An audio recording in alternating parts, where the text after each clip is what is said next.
সাম্প্রতিক সময়ে আর্জেন্টিনার এমিলিয়ানো মার্তিনেজ ও ব্রাজিলের সাবেক ফুটবলার রোনালদিনিও বাংলাদেশ সফর করেছেন।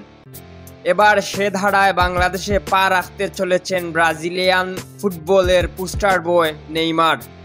শিগগিরই এ ব্রাজিলিয়ান মহাতারকা বাংলাদেশে আসবেন বলে জানিয়েছেন তার বন্ধু রবিন মিয়া।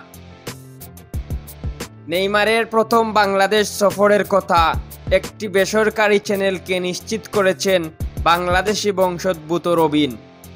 লম্বা সময় ধরে নেইমারের সঙ্গে কাজ করছেন তিনি। এই প্রসঙ্গে তিনি বলেন, নেইমারের আসার ব্যাপারে দেশের একটি প্রতিষ্ঠানের সঙ্গে মৌখিক ও লিখিতভাবে কথা হয়েছে।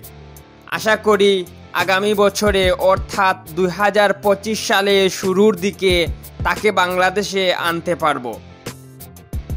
এর আগে এমিলিয়ানো এবং রোনালদিনিও বাংলাদেশ সফরের সময় সাধারণ ভক্তদের তাদের সঙ্গে দেখা করার কোনো সুযোগ ছিল না। রাষ্ট্রের গুরুত্বপূর্ণ ব্যক্তিবর্গ এবং নির্দিষ্ট কিছু ভক্তের সঙ্গে দেখা করেই দেশ ছাড়েন তারা। এর ফলে বিতর্কের মুখে পড়তে হয়েছিল আয়োজকদের।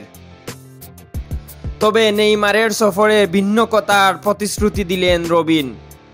তিনি বলেন, আমি চাইব নেইমারের এই সফরটা যেন পুরোপুরি দেশের মানুষের আবেগের সঙ্গে মিশে যেতে পারে।